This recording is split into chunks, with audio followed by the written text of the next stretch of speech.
Voilà, en avant. Donc, ce petit, enfin pas si petit que ça, mais court, sur Introduction à la règle de Saint-Benoît, veut être une porte d'entrée dans la règle, ou plutôt je voudrais vous donner un jeu de clés pour vous permettre d'ouvrir quelques portes en lisant ce texte, en le fréquentant. Ce texte qui a une postérité extraordinaire jusqu'à aujourd'hui, une postérité qui a dépassé le milieu religieux parce qu'il est lu même par des managers pour trouver des idées pour comment gouverner des hommes. Donc je voudrais vous faciliter l'accès à ce monde qui a donné naissance à 1500 ans d'histoire de la spiritualité, de tradition spirituelle au pluriel. Il y a 1500 ans, ça laisse place à beaucoup de traditions, à beaucoup d'enrichissement. Mais il y a un terreau commun qui est donc le terreau de la règle de Saint-Benoît. Et j'ai fait ma présentation en faisant en sorte que ce soit nourrissant et structurant pour la vie spirituelle de ceux qui écouteront. Voilà, donc j'entre dans le vif du sujet. C'est bien d'avoir sous les yeux la règle de Saint-Benoît. Il y a beaucoup d'éditions et de traductions de la règle de Saint-Benoît, avec différentes qui sont toutes bonnes et toutes mauvaises en même temps. Donc ceux qui connaissent le latin, le mieux c'est d'avoir accès au texte latin. Je vois des grimaces déjà. Mais de temps en temps, on ira voir quand même quelques mots latins importants. Et puis, vous pouvez avoir devant les yeux la structure aussi de la règle qui permet de se clarifier les idées sur ce qu'il y a dedans et où est-ce qu'on en est. Donc j'ai organisé ma présentation globalement en 3 étapes, en 3 axes d'approche qui sont à la fois 3 piliers de la règle et puis 3 piliers aussi de la vie spirituelle. Le premier, c'est l'écriture sainte. Voilà, on va voir que la règle puise toute sa sève dans l'écriture sainte. Le second, c'est le mystère de l'Église. Voilà, de l'écriture sainte, de l'écoute de la parole de Dieu naît l'Église, et c'est bien une petite Église que Saint Benoît forme et veut organiser. Et enfin, au cœur de l'Église, il y a le Christ, voilà, qui est le chemin qu'on va prendre et le chemin que Saint Benoît propose. Voilà, donc 3 piliers tout à fait ordinaires dans l'extraordinaire chrétien. Donc on suivra plus ou moins cette progression. Alors, mais d'abord, un peu une introduction générale à qu'est-ce que c'est que ce texte, quand, par qui, pourquoi, comment la règle a été écrite. C'est mon premier. Donc d'abord, quand et par qui. On commence souvent la présentation d'un texte par présenter son auteur, justement, la vie de son auteur. Je ne vais guère me soumettre à cette règle, tout simplement parce que ça n'apporte pas forcément beaucoup d'éléments intéressants pour connaître la règle de Saint-Benoît. Voilà, je vais me contenter du minimum. À part la règle qu'il a écrite, la seule chose ce qu'on connaît de Saint-Benoît vient de la vie qu'en a écrite le pape Saint Grégoire le Grand, qui a écrit une vie de Saint-Benoît dans une somme de vies de gens illustres de son époque, donc une 50aine d'années après la mort de Saint-Benoît. Des historiens ont bien sûr mis en doute, d'une part, qu'il s'agisse bien du Benoît qui a écrit la règle, et d'autre part que ce soit effectivement Saint Grégoire le Grand qui a écrit cette vie de Saint-Benoît, et qu'il ait eu un lien avec Saint-Benoît. Donc, on va s'appuyer sur la tradition qui dit que le texte de la vie de Saint-Benoît est bien de Saint Grégoire le Grand et qu'il s'agit bien de l'auteur de la règle. Voilà. Mais ce qui est sûr, en tout cas, c'est que celui qui a écrit la vie avait lu la règle. Parce que dans la vie, il y a beaucoup d'éléments qui sont repris de la règle. Donc finalement, on connaît plus Saint-Benoît en lisant la règle, le cœur de Saint-Benoît, qu'en lisant sa vie. parce que voilà, la vie est en fait quasiment reprise de la règle, hein, même s'il y a certainement beaucoup de choses vraies dans cette vie de saint Benoît. Voilà, donc la vie est intéressante à étudier, mais la règle a beaucoup plus d'influence dans l'histoire de l'Église et de la spiritualité. L'auteur de la règle, donc saint Benoît, c'est important de dire quelques mots juste sur son contexte historique, donc qu'on peut trouver à partir de l'étude de la règle, du vocabulaire. On sait qu'elle a été écrite dans la région de Rome au VIe siècle, dans la première moitié du VIe siècle. Saint Benoît serait né vers 480, probablement dans un milieu aristocratique, en tout cas cultivé, dans la région élargie de Rome. Et c'est dans cette région d'Italie centrale que s'est déroulée toute sa vie. Vous savez sans doute que la fin officielle de l'Empire romain d'Occident date de la mort du dernier empereur d'Occident, qui est en 476. Donc saint Benoît, il est né à peu près à ce moment-là, au moment de l'écroulement de l'Empire romain d'Occident. Et donc c'est aussi le moment des invasions. Et les Ostrogoths dominent la péninsule italique à partir de 488. Donc c'est une période de troubles, de mixage de population, de déplacement de population. Et au milieu de tout ça, donc le jeune saint Benoît a commencé sa vie monastique par une vie érémitique à Subiaco, donc dans la région de Rome, à l'est de Rome, dans la montagne. Il a été rejoint par des disciples, il a fondé des monastères, et plus tard dans sa vie, on ne sait pas exactement à quelle époque, il a fondé l'abbaye de Monte Cassino sur la route entre Rome et Naples. Donc un lieu stratégique qui vaudra d'ailleurs à Monte Cassino d'être détruit 6 fois, rasé entièrement 6 fois, parce que c'est à cause du passage des différentes armées. Voilà. La dernière fois, c'est en 1945. À l'époque, et justement à l'époque où il fonde et gouverne cette communauté de Monte Cassino, à partir des années 530, il y a une guerre entre les Byzantins et les Ostrogoths, voilà, qui se disputent. Les Byzantins ont encore un pied en Occident, à Ravenne, et ils se disputent le pouvoir en fait sur la péninsule italique.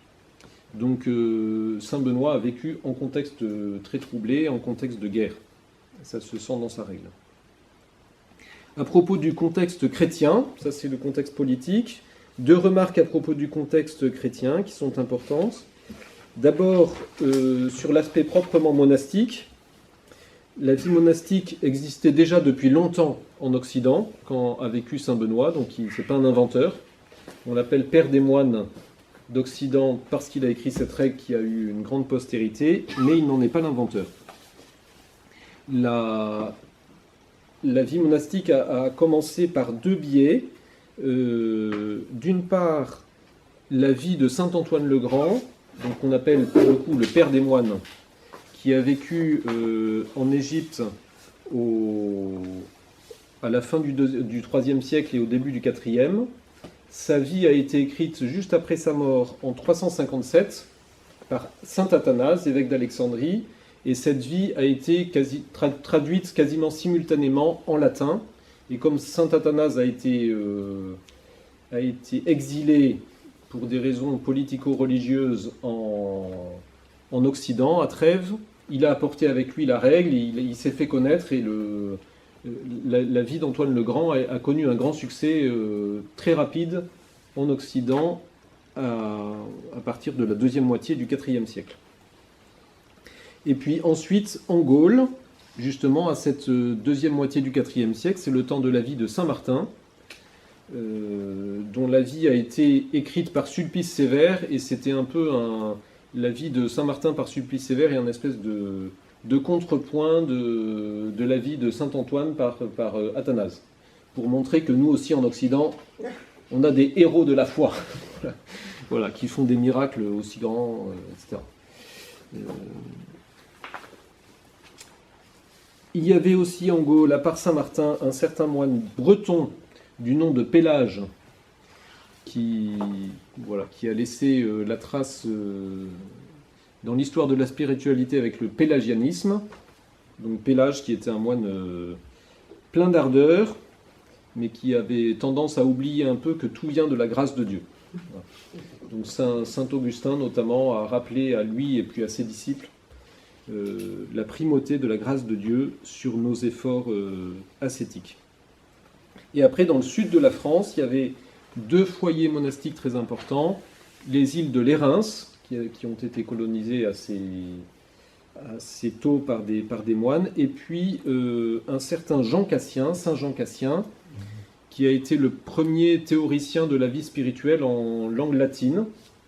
Voilà, Jean Cassien qui était passé en Égypte et qui a écrit deux ouvrages, principalement les institutions monastiques, qui présentent un peu les bases de la vie monastique et de la vie spirituelle, et puis les conférences de Cassien auxquelles Saint Benoît fait référence.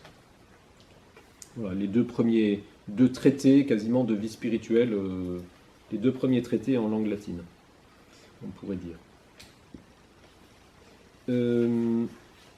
Avant tout ça, il y avait au IVe siècle, d'autres communautés monastiques se sont développées dans d'autres endroits du bassin méditerranéen, en Égypte, donc j'ai parlé de Saint-Antoine, mais il y avait aussi Saint Pacôme. Saint-Antoine était plutôt ermite, et Saint Pacôme a fondé des communautés cénobitiques, donc des communautés de moines. Et après, en Cappadoce, en Turquie actuelle, Saint Basile. Saint Pacôme et Saint Basile ont écrit des règles de vie pour leurs moines, qui ont été traduites aussi en latin assez rapidement. Et qui étaient très connues, tout à fait connues dans la péninsule italique au moment de Saint Benoît qui a lu ces textes. Voilà, beaucoup d'autres règles existaient à la même époque, parce qu'à l'époque de Saint Benoît, chaque abbé écrivait un peu sa règle à partir de la tradition qu'il avait reçue, et donc Saint Benoît a écrit une règle parmi d'autres. C'était un temps de recherche d'équilibre pour cet idéal de vie. Et puis, donc, dans ce contexte chrétien, aussi une remarque concernant le contexte théologique, qui est importante aussi pour Saint Benoît. Les Ostrogoths qui dominaient la région étaient des chrétiens, mais à tendance arienne. C'est-à-dire qu'ils ne reconnaissaient pas la pleine divinité du Christ. Nous verrons que Saint Benoît, justement, insiste à sa manière sur la position orthodoxe de la pleine divinité du Christ. Et donc, cela aura son influence aussi dans l'histoire de la spiritualité bénédictine et de la postérité de la règle de Saint Benoît. La règle de Saint Benoît, je dois le dire, mais je vais laisser de côté, c'est qu'elle a été taxée de semi-pélagianisme. Voilà, donc. Mais c'est à cause de l'influence qu'elle a reçue de Cassien, qui à une certaine époque a été aussi taxé de semi-pélagianisme, mais c'est une affaire réglée maintenant. Ni Cassien ni Saint Benoît ne sont semi-pélagiens. Ils sont orthodoxes. Pourquoi la règle a été écrite ? Donc Saint Benoît a écrit une règle dans un monde très mêlé, avec beaucoup de populations différentes. Et dans la règle, on sent que dans son monastère, il y avait des gens un peu de toutes conditions. Donc il a eu besoin de ce moyen pour faire vivre ensemble, en communauté chrétienne, des hommes d'origine très diverses, selon le mode de vie monastique. On voit dans la règle qui s'adresse à des personnes très diversifiées, donc esclaves et hommes libres, incultes ou lettrés, rustres ou raffinés, par des petites allusions, donc il y avait de tout.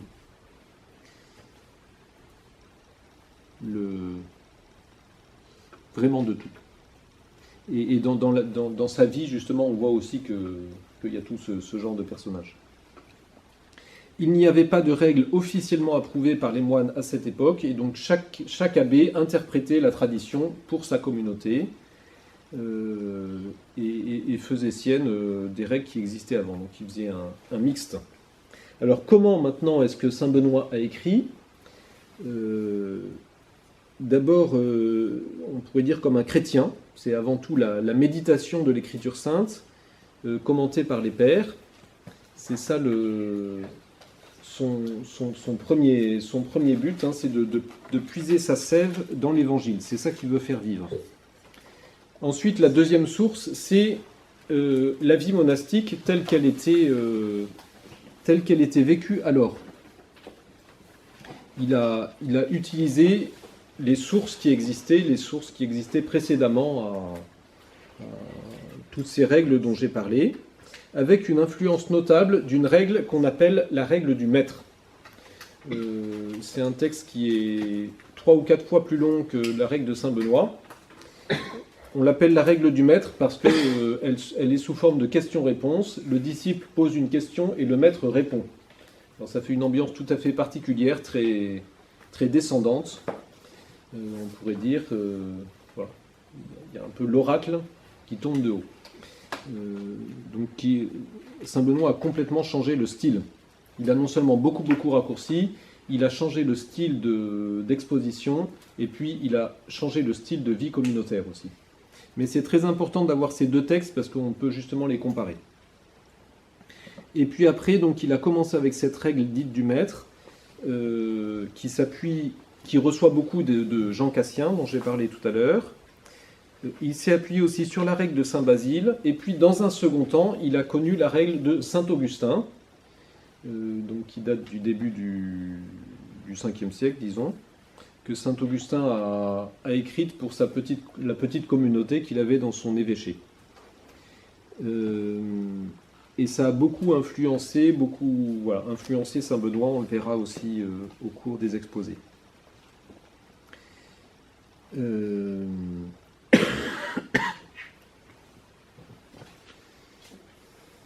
Ensuite, la troisième source de Saint Benoît, c'est son expérience.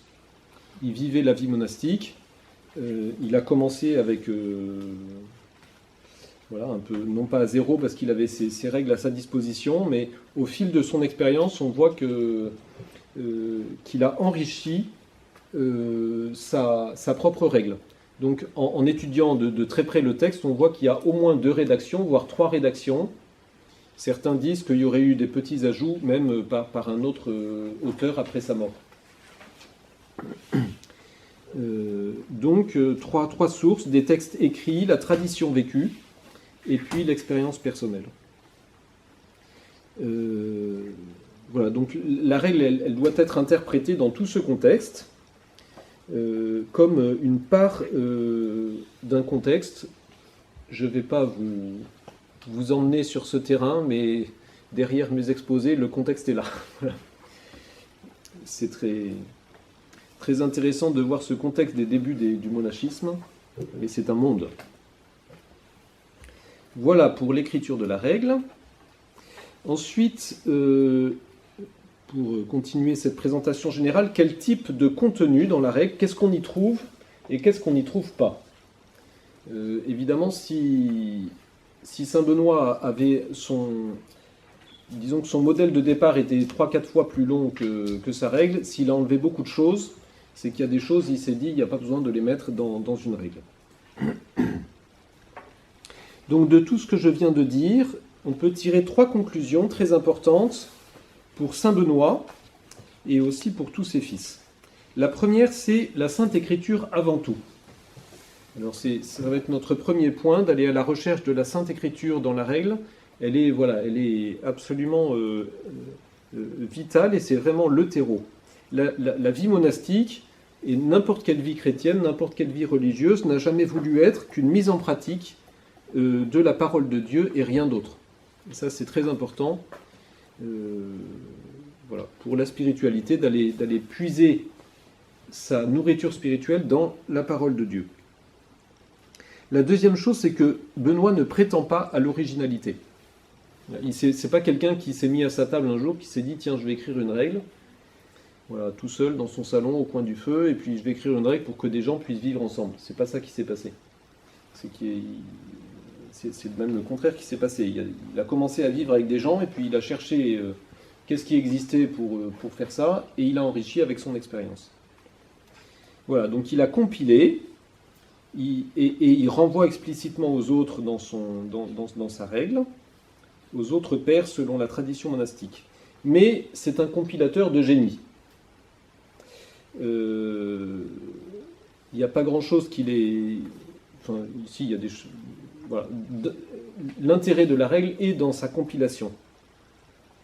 C'est une interprétation de toute une tradition précédente. Finalement, c'est la seule règle occidentale qui survivra réellement, parce que en fait, elle surpasse toutes les autres. Le choix de primauté de la règle a été fait par les Carolingiens au IXe siècle, comme partie de leur œuvre d'unification du royaume. Ils ont choisi cette règle pour tous les moines, cette même règle, voilà, appuyé sur les travaux d'un moine réformateur qui s'appelle Benoît d'Agnan, un moine du sud de la France. Le chapitre 73 de la règle, donc le dernier, l'épilogue, on pourrait dire, Saint Benoît nous dit,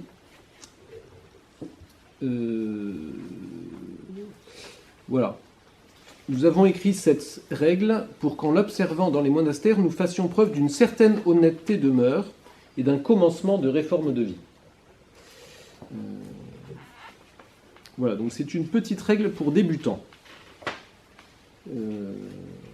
C'est au verset 8, il dit « cette petite règle pour débutants ». Donc Saint Benoît, à ce moment-là, il renvoie à d'autres pour des enseignements spirituels plus approfondis, en fait à ceux qui ont écrit avant lui, donc Saint Basile, Jean Cassien, etc., et puis les autres. Voilà, lui, il considère que sa règle comme une introduction pratique à de plus hauts enseignements. Il dit à ses moines, finalement, vous vous mettez en route, vous commencez à accomplir l'évangile, et puis après, en chemin, vous découvrirez des auteurs qui vous emmèneront plus loin dans votre vie spirituelle. Il offre un angle d'approche, une interprétation de la tradition qui le précède, et puis il conduit vers elle. Saint Benoît, surtout, est manifestement un homme, j'aime bien dire ça, qui a trouvé ses délices dans la méditation de la parole de Dieu. J'y reviens sans cesse, mais c'est très important. Dans la méditation de l'écriture et puis des écrits des pères. Pas seulement les écritures toutes seules, mais commentées par la tradition de l'Église. Et c'est sans doute la première leçon de vie spirituelle qu'il nous donne, cet amour de la parole de Dieu qui est présente à toutes les pages de la règle. Et c'est le présupposé avec lequel il faut lire la règle de Saint Benoît. Pour bien recevoir, pour bien comprendre, se nourrir de cette sagesse transmise par Saint Benoît, nous aussi, il nous faut trouver nos délices dans la méditation de la Bible. Alors, le genre littéraire de la règle monastique ancienne aussi, dans cette question de qu'est-ce qu'il fait, qu'est-ce qu'il ne fait pas, c'est un texte, quand on le lit pour une première fois, c'est difficile de le classer dans nos catégories modernes. C'est pas un texte théologique, en tout cas, pas un texte spirituel ou mystique, dans notre sens moderne, il n'y a pas de théorisation de la vie spirituelle. Parfois, ça semble être un texte juridique, mais ça déborde beaucoup un souci juridique. Ça va beaucoup plus loin que des règles. En tant que règle de vie, c'est un texte qu'on peut appeler un texte de sagesse, ce qui veut dire beaucoup de choses et pas grand-chose, mais voilà, une sagesse de vie. Benoît est beaucoup plus intéressé par le comment vivre que par le quoi vivre. Bien sûr, il décrit un quoi vivre, mais c'est surtout comment le vivre qui l'intéresse. Il y a une grande importance des adjectifs et des adverbes, donc qui qualifient la manière d'agir. On y reviendra. Voilà, mais c'est parce que c'est un texte de sagesse, justement, qu'il est hors du temps et qui subsiste au temps. Donc une règle de monastique, c'est rien d'autre que l'évangile à l'usage des moines. Comment vivre l'écriture sainte quand on est moine, dans cette forme de vie, dans cette conversatio, comme on dit en latin, dans la conversatio monastique. C'est ça le projet.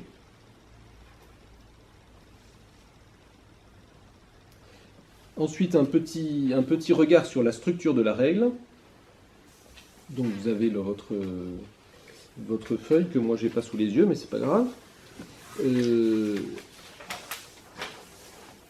Dans le premier chapitre de la règle, donc il y a un prologue, et puis après un chapitre 1 qui commence ainsi. Il y a 4 genres de moines, on le sait.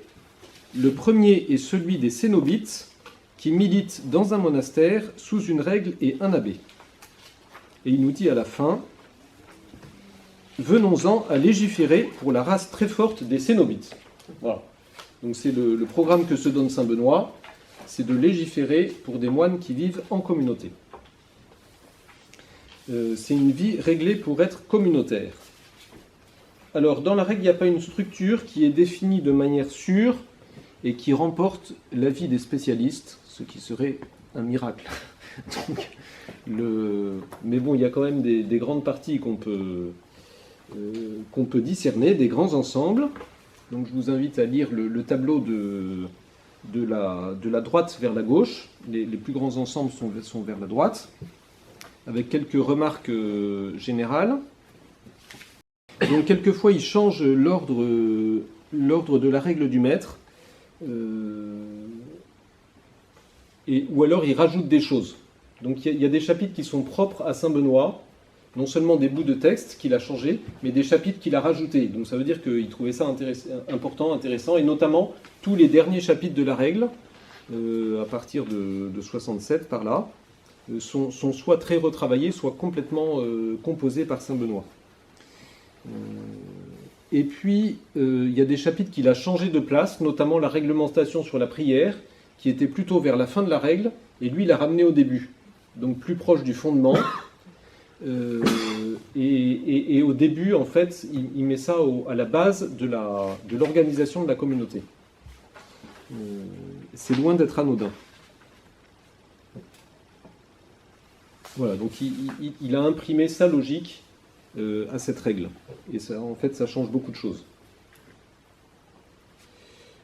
Une dernière chose pour un peu terminer cette introduction. Je voudrais jeter les yeux sur 2 chapitres importants qui ont un caractère assez différent des autres. Donc je disais que dans le chapitre 73, Saint Benoît parle d'une règle pour débutants. Les débutants, ce sont ceux qui se mettent en route. Alors il y a 2 chapitres qui mettent en route. Le premier, c'est un chapitre qu'on appelle le testament spirituel de Saint Benoît. C'est le chapitre 72, donc l'avant-dernier, avant la conclusion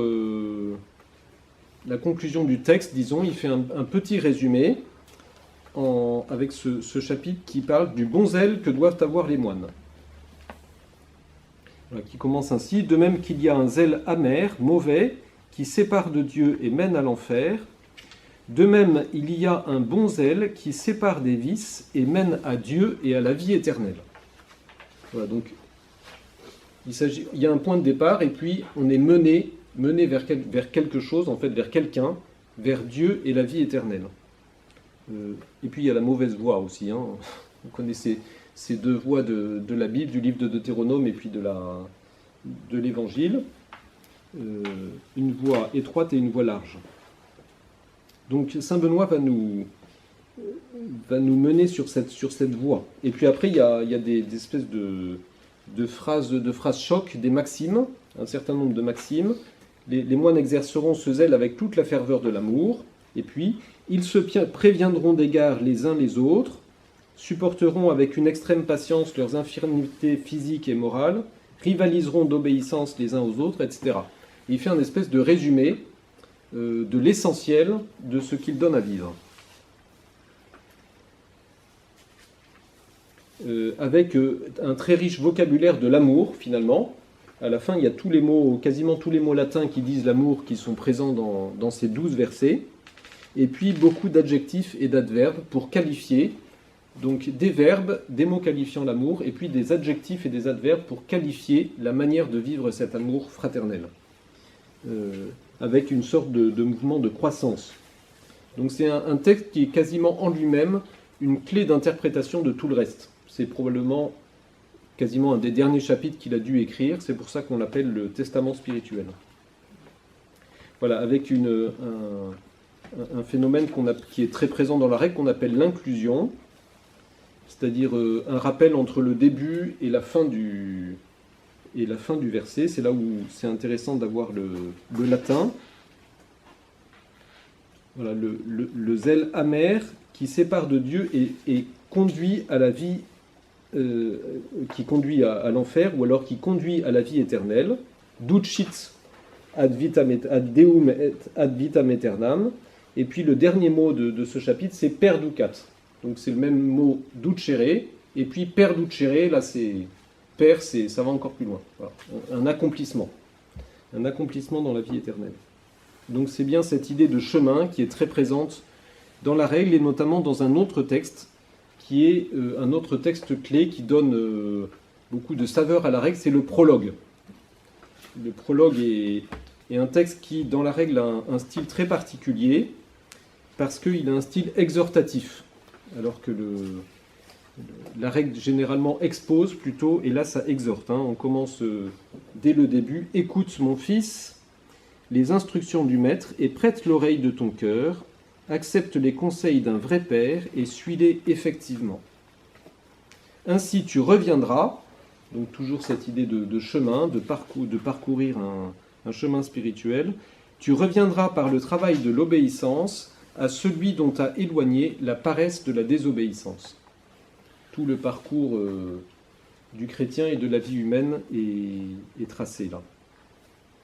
Mon discours s'adresse donc à toi maintenant, toi qui que tu sois, qui renonce à tes volontés propres et prends les armes très puissantes et glorieuses de l'obéissance, afin de militer pour le Seigneur Christ, le vrai roi. Voilà, donc quasiment un sermon, une exhortation. Donc le Saint Benoît nous met en marche et il nous montre comment marcher. Voilà, ça va être un exercice spirituel, il y a tout un vocabulaire dynamique, avec aussi, par exemple au verset 8 de ce prologue, « Levons-nous donc enfin ». L'Écriture ne cesse de nous éveiller en disant « L'heure est venue de nous lever du sommeil ». Voilà, donc c'est l'Écriture là qui se met à parler. Saint Benoît donne la parole à cette Écriture. Ouvrons les yeux à la lumière divine, écoutons d'une oreille attentive la voix puissante de Dieu. Voilà, c'est vraiment vers là que Saint Benoît nous conduit. Et puis plus tard, au verset 20, le vocabulaire du chemin. « Voici que, dans sa tendresse, le Seigneur nous indique le chemin de la vie, etc. » Voilà, il y a toute une... C'est très intéressant d'étudier justement le thème du chemin dans le prologue et puis dans la règle en général. Voilà, et puis il nous propose des exercices. Si on va à la fin les tout derniers versets sont vraiment de Saint Benoît, de la règle.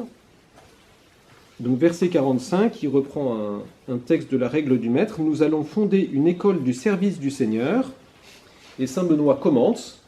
Les quelques versets suivants sont de lui. Dans cette institution, nous espérons n'imposer rien de dur, rien de pénible. Voilà, on est pour des débutants, donc on va rassurer les troupes. Voilà. Toutefois, si la raison et l'équité conseillent de proposer quelques légères contraintes pour corriger les vices et préserver la charité, ne va pas, troublé de frayeur, abandonner sur le champ le chemin du salut, dont les débuts sont forcément malaisés. Alors c'est là où il se fait très consolant. À mesure qu'on progresse dans une sainte vie et dans la foi, le cœur se dilate, et c'est avec une indicible douceur d'amour que l'on court dans la voie des commandements de Dieu. Voilà, c'est vers cette indicible douceur d'amour qui dilate le cœur et qui fait courir que Saint Benoît veut nous conduire.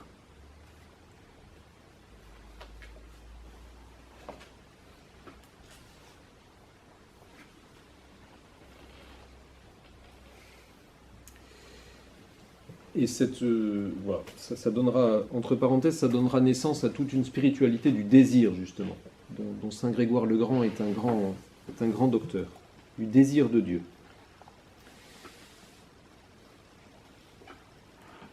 Voilà, quelques mots de conclusion. La règle, qui n'est pas un texte théologique ou spirituel, a bien un fondement théologique et spirituel que l'on peut sentir entre les lignes, qui soutient l'édifice. Il y a des structures théologiques qui nourrissent de manière particulière la vie spirituelle, mais qui vont se traduire dans des choses très concrètes. Donc on va rentrer dans ces choses très concrètes assez rapidement dans la prochaine conférence. Ce qui est très important à retenir pour aujourd'hui, et on y reviendra demain, c'est que l'enracinement de toute spiritualité chrétienne se trouve donc dans l'Évangile, comme je l'ai dit. Ça pourrait paraître une évidence, mais malheureusement ça ne l'est pas pour tout le monde. Il y a beaucoup de fausses spiritualités qui l'oublient. Et ça fait qu'on tombe dans des déviances un peu affectives et qui peuvent mener sur des chemins, des mauvais chemins. Voilà, pour la vie spirituelle, il y a une nécessité de revenir sans cesse à la Sainte Écriture, d'y trouver ses délices, car elle est la trace écrite, historique, de la révélation de Dieu, du mystère de son action auprès de la création.